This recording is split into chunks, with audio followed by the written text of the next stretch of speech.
Right. నమస్తే. కామారెడ్డి డిక్లరేషన్లో భాగంగా ఇచ్చినటువంటి 40% రిజర్వేషన్ ఏదైతే ఉన్నదో దానికి పూర్తిగా కాంగ్రెస్ పార్టీ న్యాయం చేస్తున్నాం అని చెప్తా ఉన్నది. మరి ఏ రకంగా న్యాయం చేస్తున్నామో నిన్న హైకోర్టు కూడా చాలా క్లియర్గా చెప్పినటువంటి పరిస్థితి అయితే మనకు కనిపించింది. దీని మీద మాట్లాడదాం. అసలు ఏం జరుగుతూ ఉన్నది 42% రిజర్వేషన్ మీద. బీసీలందరూ కూడా కొంత గందరగోళ పరిస్థితిలో ఉన్నారు, కొంత కన్ఫ్యూజన్లో ఉన్నారు. మనతో పాటు ఇదే అంశం మీద మాట్లాడడానికి బీఆర్ఎస్ పార్టీ సీనియర్ నాయకులు ఆంజనేయ గౌడ్ గారు ఉన్నారు. నమస్తే అన్న. అన్న, ఏం జరుగుతూ ఉన్నది 42% రిజర్వేషన్కి సంబంధించి? ఫస్ట్ నుంచి ఇప్పటిదాకా కూడా నానా రకాలుగా మేము కృషి చేస్తున్నాం, ఎట్టి పరిస్థితుల్లో అమలు చేసే ప్రయత్నం చేస్తున్నాం. మొన్న చట్టం చేసినాం, అది క్యాన్సిల్ అయింది. ఆర్డినెన్స్ అన్నారు, అది క్యాన్సిల్ అయింది. ఇప్పుడు జీవో 9 తెచ్చిర్రు, దీన్ని కూడా కోర్టులో స్టే పడ్డది. దీనికి కూడా ఇంకా ఆగిపోయినట్టే అనుకోవచ్చా, ఎట్లా అసలు? ఇప్పుడు మనం మొదటి నుంచి రేవంత్ రెడ్డి గారు ఈ ప్రక్రియ మొదలుపెట్టినప్పటి నుంచి మనం గమనిస్తే ఆయనకు ఈ బీసీలకు రిజర్వేషన్లు పెంచే ఉద్దేశం లేదన్నది క్లియర్గా అర్థమవుతా ఉంది. అందులో భాగంగానే ఆయన చెత్త చట్టం తీసుకొచ్చిండు, ఆర్డినెన్స్ ద్వారా న్యూసెన్స్ క్రియేట్ చేసిండు, జీవోలతో గందరగోళం చేసిండు తప్ప ఆయన మనస్ఫూర్తిగా బీసీలకు రిజర్వేషన్లు ఇచ్చే ప్రక్రియలో, పెంచే ప్రక్రియలో ఎక్సర్సైజ్ చేయలేదు. ఆయన మొత్తం నడిపిన ప్రక్రియ అంతా కూడా అన్సైంటిఫిక్. దానివల్లనే ఇవాళ కోర్టులు ఉట్టిగానే తీర్పియవు కదా. కోర్టులు సమగ్రంగా జరిగిన ఎక్సర్సైజ్ను పరిశీలించి ఆ ఎక్సర్సైజ్లో లోపాలు ఉంటేనే వాళ్ళు స్టే ఇస్తారు. ఇప్పుడు అనేక రకాల యాంగిల్లో గవర్నమెంట్ యొక్క ఎక్సర్సైజ్ని పరిశీలించే మన కోర్టు చాలా కీలకమైన కామెంట్లు చేసింది, మనం చూసినాం. మీరు గవర్నర్ దగ్గర బిల్లులు పెండింగ్లో ఉన్నప్పుడు మీరు ఎట్లా ఆర్డినెన్స్లు ఇష్యూ చేశారు, మీరు ఎట్లా జీవోలు ఇచ్చారు, ఒకవేళ సుప్రీంకోర్టు తీర్పును అనుసరించి మీరు 3 నెలలు దాటింది కాబట్టి అవి ఆమోదింపబడ్డాయనే భావించి గెజెట్ ఇచ్చారంటే గవర్నమెంట్ దగ్గర ఆన్సర్ లేదు. మీరు 42% ఓవరాల్ రిజర్వేషన్స్ని ఎట్లా ఫిక్స్ చేశారంటే గవర్నమెంట్ దగ్గర ఆన్సర్ లేదు. మీరు ట్రిపుల్ టెస్ట్ని ఎందుకు ఫాలో కాలేదంటే గవర్నమెంట్ దగ్గర ఆన్సర్ లేదు. కాబట్టి గవర్నమెంట్ కావాలనే ఒక కుట్రబుద్ధితోని, ఒక దుర్బుద్ధితోని ఇవాళ బీసీలకు అన్యాయం చేయడానికే ఈ రకమైన ఎక్సర్సైజ్ చేసింది. ముఖ్యమంత్రికి తెలుసు, రాష్ట్ర ప్రభుత్వానికి కూడా తెలుసు ఇది కోర్టులో కొట్టుడు పోతుంది ఎక్సర్సైజ్ అని తెలుసు. కోర్టులో కొట్టుడు పోవాలనే, కొట్టుడు పోయే విధంగా ఎక్సర్సైజ్ చేశారు కాబట్టి ఇవాళ స్టే వచ్చింది. రేపు భవిష్యత్తులో కోర్టు కొట్టేస్తుంది ఇట్లాంటి చట్టాలు. చేస్తున్నాం, మేము చట్టం చేసినాం, బీజేపీ ఒప్పుకోలేదు, దానికి మా తప్పు కాదు. అఖిల పక్షాన్ని తీసుకుపోయి ఢిల్లీలో ధర్నా చేస్తామని చెప్పినాం. బీఆర్ఎస్ పార్టీ ఎందుకు పోలేదన్న దానికి? ఇప్పుడు ఢిల్లీలో ధర్నా చేశాడు జయలలిత ప్రభుత్వం. తమిళనాడు రాష్ట్రంలో జయలలిత ప్రభుత్వం ఢిల్లీలో ధర్నా కూర్చుంది.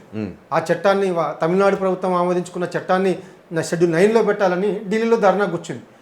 జయలలిత గారు అన్నాడు ఏం చేశారు, తమిళనాడులో ఉన్న విపక్ష పార్టీ అయిన డిఎంకేను కూడా ఆహ్వానించి డిఎంకే మద్దతుతో ఢిల్లీలో ధర్నా చేసి, ఆల్ పార్టీల మద్దతుతో ఢిల్లీలో ధర్నా చేసి ఆనాడున్న పివి నరసింహారావు ప్రభుత్వాన్ని మెడల్ వంచి 9 షెడ్యూల్లో పెట్టించుకుంది. కానీ రేవంత్ రెడ్డి అట్లా చేసిండా? ఈయన ఏకపక్షంగా ఢిల్లీకి పోయి ఆయనకు సంబంధించిన ఒక సంఘంతో ధర్నా చేయించుకొని ఆయన ఢిల్లీలో జంతర్ మంతర్లో పోతురాజు వేషం వేసిండు. ఆయన పోతురాజు వేషం చూడడానికి బీఆర్ఎస్ పార్టీ పోవాలన్నా?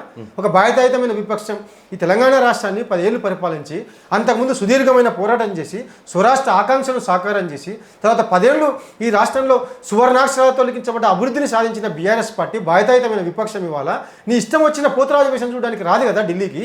నువ్వు ఒక బీఆర్ఎస్ పార్టీని ఒక అధికారికంగా ఒక లెటర్ ద్వారా ఆహ్వానించి ఉంటే, లేకపోతే నీ క్యాబినెట్ నుంచి ఒక మంత్రిని పంపి ఆహ్వానించి ఉంటే, ఒక ఢిల్లీకి పోయే ముందు ఒక రోడ్ మ్యాప్ను రూపొందించుకోవడానికి బీఆర్ఎస్ పార్టీని విశ్వాసంలోకి తీసుకొని సలహాలు పాటించి ఒక రోడ్ మ్యాప్ రూపొందించుకొని ఉంటే బీఆర్ఎస్ పార్టీ వచ్చేది, మద్దతు పలికేది.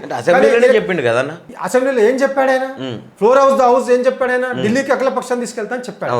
తీసుకుపోవడానికి ఒక పద్ధతి ఉంటుంది కదా, మరి ఆ దిశగా ఆయన ప్రయత్నం చేసిండా? ఒక లెటర్ అధికారికంగా బీఆర్ఎస్ పార్టీకి పంపిండా? ఒక మంత్రిని బీఆర్ఎస్ పార్టీ అధినేత దగ్గరకు పంపి ఆహ్వానించిండా అధికారికంగా? ఆ ఎక్సర్సైజ్ ఏం చేయలేదు కదా. ఆయన నోటితో చెప్పి నొసడితో విక్రించినట్టు బీసీల పట్ల వ్యవహరిస్తూ ఉన్నాడు కాబట్టి ఇవాళ అన్సైంటిఫిక్గా ఆయన ఇష్టారీతిన ఆయన మంది మరబలాన్ని ఫ్లైట్ నిండా నింపుకొని ఢిల్లీకి పోయి ఢిల్లీలో జంతర్ మంతర్లో పోతురాజు వేషం వేశాడు. మరి నిజంగా కాంగ్రెస్ పార్టీకి చిత్తశుద్ధి ఉంటే ఢిల్లీలో చేసిన ధర్నాకు రాహుల్ గాంధీ ఎందుకు రాలేదు? ఢిల్లీలో చేసిన ధర్నాకు ప్రియాంక గాంధీ ఎందుకు రాలేదు? పోనీ ఏఐసీసీ ప్రెసిడెంట్ మన మల్లికార్జున ఖర్గే గారు ఎందుకు రాలేదు? ఎందుకు మీ అధినాయకులు రాలేదు? మీ అధినాయకులు రప్పించుకోలేదు ఎందుకు మీ ధర్నాకు? ఆ పార్లమెంట్లో నీ పక్షాన ఉన్న ఎంపీలు ఎందుకు మోదీ ప్రభుత్వాన్ని నిలదీసి ఫ్లోర్ ఆఫ్ ద హౌస్ పోరాటం చేయలేదు? ఇవన్నీ బీసీలకు తెలియదా? బీసీలు గమనిస్తలేరా? బీసీలు అమాయకులు అనుకుంటా ఉన్నారా? వాస్తవాలన్నింటినీ వాళ్ళ బీసీలు గమనిస్తూ ఉన్నారు. రేవంత్ రెడ్డి చేస్తున్న ఒక ఫాల్స్ ప్రక్రియను, ఒక ఫెయిల్యూర్ ప్రక్రియను బీసీలు అందరూ కూడా అర్థం చేసుకున్నారు. ఆ బీసీలు ఇవాళ గుండె మండుతూ ఉన్నారు, ఉడికిపోతూ ఉన్నారు. బీసీలు ఇంత నమ్మించి మోసం చేసిన నైవంచక ప్రభుత్వం దేశంలోనే ఏదీ లేదు. జీవో నెంబర్ 9 తెచ్చినప్పుడు చాలా క్లియర్గా పిసిసి చీఫ్ మహేష్ కుమార్ గౌడ్తో పాటు మన ముఖ్యమంత్రి గారు కూడా చెప్పారు, దీని మీద ఎవరు కోర్టులను ఆశ్రయించొద్దు, దీని మీద ఎట్లాంటి కేసులు వేయొద్దు, బీసీలకు న్యాయం చేసే దిశగా చాలా చిత్తశుద్ధితో పనిచేస్తూ ఉన్నది కాంగ్రెస్ పార్టీ అని చెప్పారు. ఈ కేసు ఎక్కడి నుంచి వచ్చింది అనుకోవచ్చు? మాధవరెడ్డి చేసినటువంటి, అంటే రెడ్డి జాగృతి తరఫున కేసు పడ్డది, అది ఎక్కడి నుంచి వచ్చింది, దాని వెనక ఎవరున్నారు? ఇప్పుడు కాంగ్రెస్ పార్టీ అధికారంలో ఉండి ఇదంతా ప్రతిపక్షాల కుట్ర అని చెప్తా ఉన్నది, దానికి మీ సమాధానం ఏంటంటే? ఇప్పుడు చంద్రబాబు నాయుడు గారుకి రేవంత్ రెడ్డి ఎట్లా క్లోజ్, రెడ్డి జాగృతి మాధవ్ రెడ్డి కూడా రేవంత్ రెడ్డికి అంతే క్లోజ్ అని వీడియోలు పెట్టుకొచ్చినాయి, మనందరం చూసినాం, అందరికి కూడా వాట్సాప్లో చక్కర్లు కొట్టినాయి.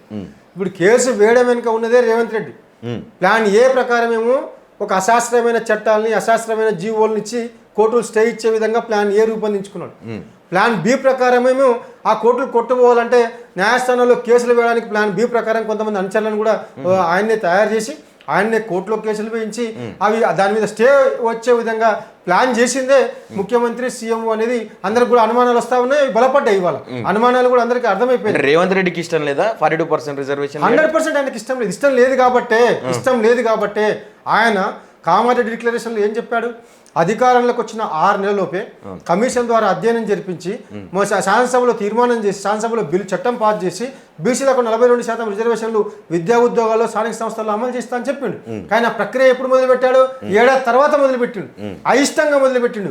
స్థానిక సంస్థల ఎన్నికలు దగ్గరకు వస్తూ ఉంటే, మహారాష్ట్ర ఎన్నికలు దగ్గరకు వస్తూ ఉంటే, ఇక్కడ అమలు చేయకపోతే, ఇక్కడ ప్రక్రియ మొదలు పెట్టకపోతే బీసీని తెలంగాణలో మోసం చేశారని చెప్పి మహారాష్ట్రలో ఎక్కడ నిలదీస్తారో అని చెప్పి, ఎక్కడ ప్రశ్న వస్తుందో అని చెప్పి రాహుల్ గాంధీ తిడితే అయిష్టంగా ఆయన ఏడాది తర్వాత మొదలుపెట్టిండు. కానీ అదే నువ్వు అధికారంలోకి రాగానే గత బీఆర్ఎస్ ప్రభుత్వాన్ని ఇబ్బంది పెట్టడానికి, గత బీఆర్ఎస్ పార్టీని ఇబ్బంది పెట్టడానికి, విపక్ష పార్టీని ఇబ్బంది పెట్టడానికి కాళేశ్వరం కమిషన్ వేసినావు కదా వెంటనే. నువ్వు విద్యుత్ ఒప్పందాల మీద వెంటనే కమిషన్ వేసినావు కదా. మరి ఎవడు ఆపండి నిన్ను ఏడాది పాటు? నిన్ను ఆపినోడు ఎవడు ఏడాది పాటు? నువ్వు తమిళనాడు రాష్ట్రంలో అంబశంకర్ కమిషన్ నియమించి డోర్ టు డోర్ సర్వే చేసినట్టు నువ్వు కూడా ఒక డెడికేటెడ్ కమిషన్ నియమించి సర్వే జరిపించి ఆ లెక్కల ఆధారంగా, సైంటిఫిక్ డేటా ఆధారంగా నువ్వు ఒక సైంటిఫిక్ బిల్లులు తీసుకొచ్చి అసెంబ్లీలో ప్లేట్ చేయాల్సింది కదా. మరి ఎందుకు నేను ఎవరు ఆపారు? రేవంత్ రెడ్డికి ఆ ఉద్దేశం లేదు కాబట్టి మొదటి నుంచి ఒకసారి బీసీ కమిషన్ ద్వారా సర్వే అన్నాడు, మళ్ళీ తర్వాత బీసీ కమిషన్ డెడికేటెడ్ కమిషన్ అన్నాడు, మళ్ళీ అవన్నీ పక్క వాడేసి డెడికేటెడ్ కమిషన్ నియమించాడు. ఆ డెడికేటెడ్ కమిషన్ ద్వారా సర్వే జరిపించకుండా ప్లానింగ్ డిపార్ట్మెంట్ ద్వారా సర్వే అన్నాడు. ఇట్లా గందరగోళం ఇష్టారీతిన ఆయన వ్యవహరించిండు. ఆయన గందరగోళంలో, ఆయన ఏం గందరగోళంలో లేడు, మొత్తం బీసీ రిజర్వేషన్లను గందరగోళంలో పడేయడానికి ఆయన కుట్రబుద్ధితో ఈ ఎక్సర్సైజ్ అంతా నడిపిండు. ఆయన దుర్బుద్ధితో ఎక్సర్సైజ్ అంతా నడిపిండు. హింసించే రాజు 23వ పులకేశిలాగా ఆయన బీసీని మాత్రమే కాదు, ఆయన ఇవాళ ఈ రకమైన వ్యవహారాన్ని నడుపుతూ చట్టసభల్ని అవమానించాడు, న్యాయ వ్యవస్థతో రాజకీయ పరాచికలు ఆడుతూ ఉన్నాడు, ఎలక్షన్ కమిషన్తో రాజకీయ పరాచికలు ఆడుతూ ఉన్నాడు, రాజ్యాంగంతో పరాచికలు ఆడుతూ ఉన్నాడు. ఇట్లాంటి దుర్మార్గమైన రాజకీయ వెకిలి వైఖరిని వాళ్ళ రేవంత్ రెడ్డి ప్రదర్శిస్తూ ఉన్నాడు. దీన్ని మనం అందరం కూడా అర్థం చేసుకోవాలి. వాళ్ళు అంటే దీన్ని బీసీ మేధావులు ఎందుకు అర్థం చేసుకోలేకపోతున్నారు? ఇప్పుడు మీరు చెప్పినట్టుగా రేవంత్ రెడ్డి డబుల్ స్టాండర్డ్స్ తీసుకుంటా ఉన్నాడు ఈ అంశంలో. అంటే చాలామంది బీసీ మేధావులు ఆర్డినెన్స్ని స్వాగతించారు, ఈ జీవో నెంబర్ 9కి పాలాభిషేకాలు చేసిర్రు రేవంత్ రెడ్డి గారికి. చాలా మంది స్వాగతించలేదు, ఒకరిద్దరు స్వాగతిస్తే స్వాగతించ ఉండొచ్చు. కొన్ని సంఘాలు సాగిల పడతాయి, కానీ కొన్ని సంఘాలు సమరం చేసి హక్కుల్ని సాధించుకునే ప్రయత్నం చేస్తాయి. సాగిల పడేటోళ్ళు ఒకరు ఇద్దరు అట్లా చేసి ఉండొచ్చు. కానీ చాలా మంది బీసీ నాయకులు కూడా వ్యతిరేకించారు, బీసీ సంఘాల నాయకులు కూడా వ్యతిరేకించారు. జస్టిస్ ఈశ్వరయ్య లాంటి వాళ్ళు, నేషనల్ బీసీ కమిషన్ చైర్మన్ గా చేసిన జస్టిస్ ఈశ్వరయ్య లాంటి వాళ్ళు, ఇది అన్సైంటిఫిక్ ప్రక్రియ, ఇది న్యాయస్థానంలో వీగిపోతే న్యాయస్థానంలో కొట్టేస్తే ఇట్లా చేయొద్దని చెప్పిండు. దాంతోపాటు చిరంజీవి లాంటి వాళ్ళు, అనేక మంది ప్రొఫెసర్ మురళీ మనోహర్ లాంటి వాళ్ళు, అనేక బీసీ సంఘాలు ఈ తప్పుడు పద్ధతి, ఇది కరెక్ట్ కాదని చెప్పి రాష్ట్ర ప్రభుత్వం మీద డిమాండ్ చేసినాయి, రాష్ట్ర ప్రభుత్వం మీద రకరకాల పద్ధతుల్లో పోరాటం చేసినాయి. కానీ అవన్నీ వినే గుణం రేవంత్ రెడ్డికి లేదు కదా. నిజంగా బీసీల కోసం పోరాడుతున్న బీసీ సంఘాల వాయిస్ని వినడాయన, ప్రధాన విపక్షమైన బీఆర్ఎస్ ప్రతిపాదనల్ని పట్టించుకోవడాయన, ఈ దేశంలో న్యాయస్థానాల తీర్పులు ఏమున్నాయి, ఫెయిల్యూర్ స్టేట్స్ ఏంటి, సక్సెస్ స్టేట్స్ ఏంటి, ఇవన్నీ కూడా ఆయన పరిశీలించి దాని ప్రకారం ఒక రోడ్ మ్యాప్ వేసుకొని ముందుకు పోయే వైఖరి రేవంత్ రెడ్డిలో లేదు. అందుకే ఆయన ఇవాళ దీని వెనుక అసలు కారణం ఏంది, ఆయనకు రిజర్వేషన్లు పెంచే ఉద్దేశం లేదు. నోటితో చెప్పి నొసటితో విక్రయించినట్టు బీసీలకు వెన్నుపోటు పడవడమే ఆయనకున్న అలవాటు. కాబట్టి ఆ దిశగానే ఇవాళ ఈ తంతంగానే నడిపాడు. అంటే ఏదేమైనప్పటికీ ఇప్పటికే ఆల్రెడీ రిజర్వేషన్లు వచ్చినాయి గ్రామాలలో, ఎంపీటీసీ జెడ్పీటీసీలు కావచ్చు, సర్పంచ్లే కావచ్చు. ఆల్రెడీ అభ్యర్థులు కూడా అంటే రిజర్వేషన్లు ఎవరికైతే వచ్చినాయో వాళ్ళు అభ్యర్థులు కూడా కొంత ఖరారు చేసుకునేటటువంటి పరిస్థితి అయితే కనిపిస్తుంది ఊర్లలో. మరి ఆ పరిస్థితి ఏంది ఇప్పుడు? అది మళ్ళీ మారే అవకాశం ఉన్నదా? అసలు ఎలక్షన్లు జరుగుతాయా తెలంగాణలో? ఎట్లా అంటే ఏం చెప్తారు బీసీ సమాజానికి? ఇప్పుడు బీసీ సమాజం ఈ రాష్ట్రంలో ఉన్న బీసీ సమాజం కూడా వాస్తవాల వెలుగులో కదలాలి, అర్థం చేసుకోవాలి. ఆయన చేస్తున్న ప్రక్రియ, ఆయన వ్యవహార శైలి, రేవంత్ రెడ్డి ప్రభుత్వం వేస్తున్న అడుగులు బీసీలకు అన్యాయం చేయడానికి తప్ప బీసీలకు న్యాయం చేయడానికి కాదు. దానివల్లనే వాళ్ళ ఈ గందరగోళం ఏర్పడదు. ఇన్ని ఆశలు కల్పించాడు బీసీలకు, ఎంత గప్పాలు నరికాడు, ఎంత గొప్పలు చెప్పిండు ఆయన బీసీల విషయంలో, ఏమేమి నరికిండు అవన్నీ కూడా తొంగలో దొక్కిండు ఇవాళ. అవన్నీ కూడా వాళ్ళ ఆశలను అడియాసలు చేశాడు ఇవాళ. ఆశలు రెక్కెత్తించి అనేక మందిలో ఆశలు రెక్కెత్తించి చాలా మంది బీసీ నాయకులు ఇవాళ జెడ్పీటీసీలు అయితేమో ఎంపీపీలు అయితేమో రిజర్వేషన్లు పెరుగుతున్నాయని చెప్పి డబ్బులు ఖర్చు పెట్టుకొని అనేక రకాల యొక్క వాళ్ళ వ్యయ ప్రయాసాలకు వచ్చి రాజకీయాల్లో యాక్టివ్ అయినారు. వాళ్ళందరి ఆశలు దెబ్బతీసిండు రేవంత్ రెడ్డి ఇవాళ, నమ్మించి మోసం చేసిన రేవంత్ రెడ్డి ఇవాళ. ఒకటి రాష్ట్రంలో ఉన్న బీసీలందరూ కూడా కాంగ్రెస్ పార్టీ యొక్క చరిత్రను అర్థం చేసుకోవాలి. ఫస్ట్ ఆఫ్ ఆల్ 1952 నుంచి కాకా సాహెబ్ కలల్కర్ కమిషన్ రిపోర్ట్ను బుట్టదాఖలు చేసింది కాంగ్రెస్ ప్రభుత్వమే. మండల్ కమిషన్ రిపోర్ట్ను బుట్టదాఖలు చేసింది కాంగ్రెస్ ప్రభుత్వమే. ఈ దేశంలో అనేక రాష్ట్రాల్లో అధికారంలో ఉన్నప్పుడు 1990 దాకా ఏ విధంగా కూడా బీసీలను పట్టించుకోకుండా స్వతంత్రం వచ్చిన తర్వాత 40-50 ఏళ్ళు కనీసం బీసీల హక్కుల పట్ల సానుభూతి కూడా తెలపని దుర్మార్గమైన party Congress party. Congress party డిఎన్ఏలోనే బీసీ వ్యతిరేకత ఉంది. కాబట్టి కాంగ్రెస్ పార్టీ బీసీలకు ఎప్పటికి కూడా న్యాయం చేయదు. కాంగ్రెస్ పార్టీ చేతిలో తలబెట్టడం అంటే పులినోట్లో తలబెట్టడమే. దీన్ని బీసీలు అర్థం చేసుకోవాలి. అర్థం చేసుకొని కాంగ్రెస్ పార్టీకి వ్యతిరేకంగా తిరగబడాలి. మీరు ఒకటి, ఈ దేశంలో మండల్ కమిషన్ రిపోర్ట్ను అమలు చేసే ప్రయత్నం చేసినప్పుడు పార్లమెంట్లో ఫ్లోర్ ఆఫ్ ద హౌస్లో నిలబడి రాజీవ్ గాంధీ గారు బీసీ రిజర్వేషన్లు వ్యతిరేకంగా మాట్లాడాడు. బీసీలకు రిజర్వేషన్లు ఇస్తే ఈ దేశం విడిపోతుంది కాబట్టి బీసీలకు రిజర్వేషన్లు ఇవ్వద్దని చెప్పి రాజీవ్ గాంధీ మాట్లాడాడు. ఆ రికార్డ్స్ తీసి చూస్తే ఇప్పటికీ తెలుస్తుంది. కాబట్టి గాంధీల బాటలో రేవంత్ రెడ్డి నడుస్తూ ఉన్నాడు. గాంధీలకు ఇష్టం లేదు, రేవంత్ రెడ్డికి ఇష్టం లేదు. రాహుల్ గాంధీ, రేవంత్ రెడ్డి ఇద్దరూ కలిసి వాళ్ళ ఈ దేశం చెవులో పూలు పెట్టే ప్రయత్నం చేస్తూ ఉన్నాడు. ఈ సందర్భంగా మీకు ఒకటి గుర్తు చేస్తూ ఉన్నా. ఈ సందర్భంగా ఒకవేళ నిజంగా ఇక్కడ కోర్టులు అడ్డుకున్నాయి, నిజంగా ఇక్కడ ఈ రాష్ట్రంలో రకరకాల చట్టాలు అడ్డంకులు అయితే మరి కర్ణాటకలో కాంగ్రెస్ ప్రభుత్వమే ఉంది కదా, కర్ణాటకలో బీసీ రిజర్వేషన్లు ఎందుకు వేస్తలేరు? 2016లో కర్ణాటక రాష్ట్రంలో కాంతరాజా కమిషన్ నియమించి, ఇదే సిద్ధరామయ్య ప్రభుత్వం ఉంది అప్పుడు, మధ్యలో బీజేపీ ప్రభుత్వం వచ్చింది. కానీ 2016లో సిద్ధరామయ్య ప్రభుత్వం కాంతరాజా కమిషన్ ఏర్పాటు చేసి డోర్ టు డోర్ సర్వే నిర్వహించింది. మరి ఆ జనాభా లెక్కలు ఎందుకు ఇప్పుడు బయట పెట్టలే? కాంతరాజా కమిషన్ సేకరించిన లెక్కల ఆధారంగా కర్ణాటకలో బీసీ రిజర్వేషన్లు ఎందుకు అమలు చేస్తలేరు? ఇప్పుడు మళ్ళీ మీ ప్రభుత్వమే ఉంది కదా, 10 ఏళ్లకు ముందు మీ ప్రభుత్వమే ఉంది, 10 ఏళ్ల తర్వాత కూడా అదే సిద్ధరామయ్య ప్రభుత్వం ఉంది వాళ్ళ కర్ణాటకలో. మరి అక్కడ ఎందుకు మీరు రిజర్వేషన్లు పెంచలేరు? మీరు అధికారంలో ఉన్న రాష్ట్రాల్లో రిజర్వేషన్లు ఎందుకు పెంచలేరు? మిగతా రాష్ట్రాల్లో ఇక్కడ అడ్డంకులు ఎదురైనాయి అనుకుందాం, మిగతా రాష్ట్రాల్లో ఎందుకు మీకు అడ్డుపట్టలు ఎవరు? మిమ్మల్ని ఎవరు అడ్డుకున్నారు? 50 ఏళ్ళు 60 ఏళ్ళు ఈ దేశాన్ని పరిపాలించింది. అసలు ఎందుకు 9th షెడ్యూల్లో చేర్చలేకపోతుంది? అంటే చేర్చిన రాష్ట్రాలు ఉన్నాయి. ఇప్పుడు తమిళనాడు తరహాలో చేయాలని చెప్పి మీరు చెప్పినటువంటి ఇంటలెక్చువల్ ఫోరం చిరంజీవులు గారు కావచ్చు, మన ఈశ్వరయ్య గారు కావచ్చు, అంటే పదే చెప్తా ఉన్నారు స్టార్టింగ్ నుంచి కూడా, కులగణన తర్వాత నుంచి కూడా. ఎందుకు కాంగ్రెస్ ప్రభుత్వం విఫలమైంది 9th షెడ్యూల్లో చేర్చడానికి? ఇప్పుడు 9th షెడ్యూల్లో చేర్చాలంటే ఈయన ఎవరితో కొట్లాడాలి, ఎవరితో పట్లు పట్టాలి? రేవంత్ రెడ్డి బడేబాయితో కొట్లాడతాడు, బడేబాయితో పట్లు పడతాడా? ఆనాడు జయలలిత గారు 9th షెడ్యూల్లో చేర్చడం కోసం ప్రధానిగా ఉన్న పివి ప్రభుత్వం మీద తిరగబడి ఢిల్లీలో దీక్ష చేసి పెద్ద ఎత్తున పోరాటం చేసి సాధించుకుందాం. అగ్రవర్ణానికి సంబంధించిన నాయకురాలైనప్పటికీ పెరియార్ స్ఫూర్తితోని ఆమె పెద్ద పోరాటాన్ని నిర్మించి రిజర్వేషన్లు పెంచింది. అదే అక్కడ జరిగింది ఏంది? ఇక్కడ కేంద్రం పివి నరసింహారావు ప్రభుత్వం తలపడ్డదాన్ని జయలలిత గారు. వాస్తవానికి జయలలిత గారు, పివి నరసింహారావు గారు ఒకే రకమైన సామాజిక వర్గాలకు సంబంధించిన అయినప్పటికీ తమిళనాడు ప్రజల ప్రయోజనాల దృష్ట్యా ఆమె అగ్రవర్ణమైనప్పటికీ బీసీల పక్షాన పోరాటం చేసి రిజర్వేషన్ సాధించింది. కానీ రేవంత్ రెడ్డికి ఇవాళ నరేంద్ర మోడీతో పోరాడే దమ్ముందా? నరేంద్ర మోడీతో పోరాడే ధైర్యం ఉందా? ఆయన నరేంద్ర మోడీకి చోటాబాయి కదా, బడేబాయి మీద ఆయన ఎందుకు తిరగబడతాడు? నరేంద్ర మోడీ ఇవన్నీ ఇవన్నీ అబద్ధాలనే తేటతలం అయిపోయింది కదా. అబద్ధాలకు బ్రాండ్ అంబాసిడర్ ఎవరని కొడితే ఇవాళ గగల్లో రేవంత్ రెడ్డి వస్తాడు.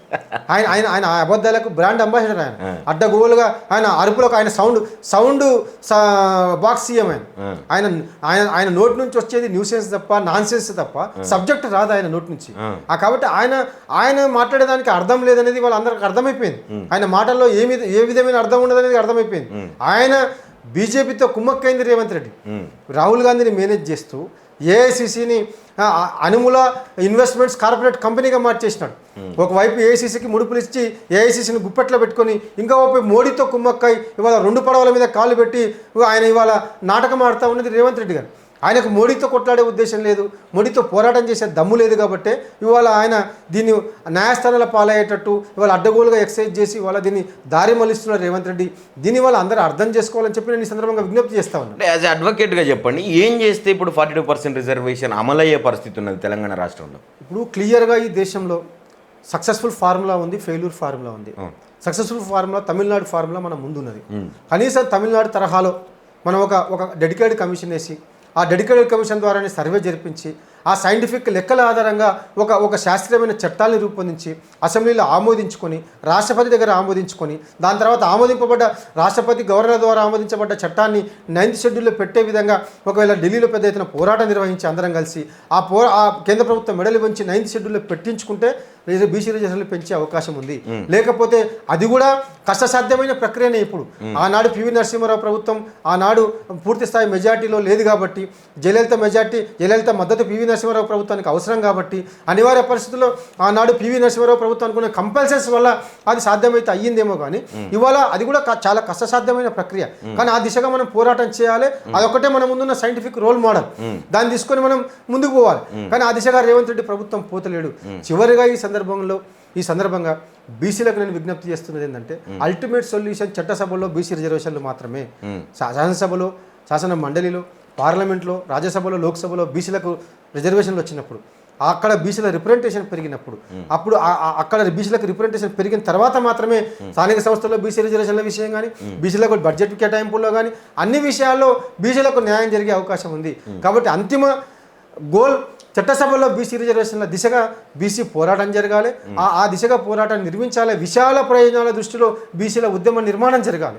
ఆ దిశగా బీసీలు కదలాలి. రాజకీయ పార్టీలు కూడా ఆ దిశగా ఆలోచించాలి. దయచేసి దీని మీద బీఆర్ఎస్ స్టాండ్ ఎట్లా ఉండబోతున్నది ఫ్యూచర్? బీఆర్ఎస్ స్టాండ్ మొదటి నుంచి మా కేసీఆర్ గారు నిండు అసెంబ్లీలో చెప్పారు అన్నాడు. కారణజన్ముడు కేసీఆర్ గారు తొలి అసెంబ్లీ శాసనసభ సమావేశంలో తెలంగాణ బలహీన వర్గాల స్టేటు, బలహీన వర్గాల జనాభా అత్యధికంగా ఉన్న స్టేట్ తెలంగాణ అని ఫ్లోర్ ఆఫ్ ద హౌస్ చెప్పాడు. దీన్ని బలహీన వర్గాల స్టేట్గా వివరించాడు కేసీఆర్. వివరించి బీసీలకు రిజర్వేషన్లు పెంచాలనే ప్రయత్నం చేశాడు. దాన్ని కొట్టివేయించింది రేవంత్ రెడ్డి అన్నాడు.